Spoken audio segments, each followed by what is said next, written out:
Достар, қалайсыңдар? Қазір біз мына видеомызда кез келген саннан қалай оңай түрде 9 деген санды азайтуға болатынын үйренеміз. Жақсы ма? Кеттік. Қарапайым ең оңай мысалдан айтайық. 10 азайту 9 деген сияқты, оны білеміз, 1 шығады мысалы.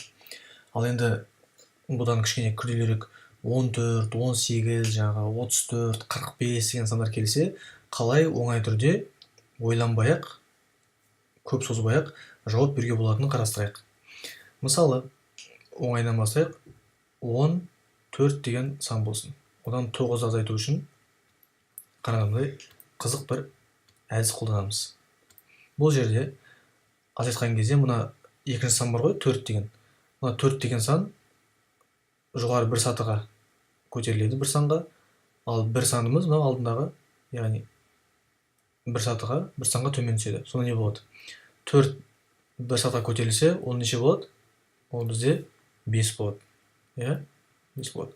Ал бір саны төмендесе, бір санға ол 0 ғой, 0 жазсақ та болады, жазбасақ та болады.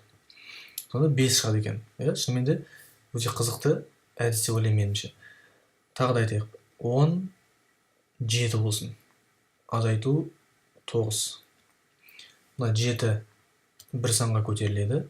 Бір тағы да төмендейді. Сонда 7 көтерілсе 8 болады, 1 түссе 0 болады. 0,8 немесе 0 жазбасақ та болады, 8 деген жауап болады екен. Тағы да мысалы айталық 33 болсын. Азайту 9. Мына 3-іміз жоғарылайды бір санға, ал мына 3-іміз төмен түседі. Сол кезде не болады? Бізде жоғарыға көтерілсе 4 болады, мына төмен түссе 2 болады. 24. Өте қызықты әдіс. Және де бұдан да бөлек, мысалы қарастырайық. 3 таңба алсам болса, 115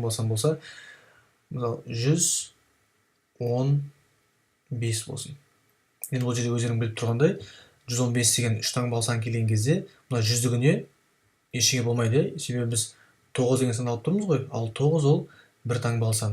Сондықтан бізде барлық өзгеріс мына соңында тұрған екі цифрдан құрастырылған 15 деген санға өзгерістердің бәрі осы жерде болады екен. Ал біз жаңа 2 таңба сандарын үйрендік қой азайтып. Дәл осы сияқты, бірақ 100-дігі өзгермейді. Ал кеттік. Сонда 115 азайту 9. Мына 15-іміз, мына 5 жоғарылайды бір санға, 1 төмен түседі. Сол кезде қалай? Бізде 5 жоғарылайды 6 болады, 1 төмен түсті 0 болады. Мына 100-дігі өзгермейді деп айттық. 106. Осындай, лайфхак дейміз ба, мәсхак дейміз ба, осындай сіздерге кішігірім бір қызықты әдіс. Енді сіздер өзіңіз істеп көріңіздер, осылай қалай болады екен, тапсырмай берейін. Бұл жерде 67 азайту 9 қанша болады? Және 75 азайту 9 қанша болады? Және 3 таңбалдан бір берейін. 210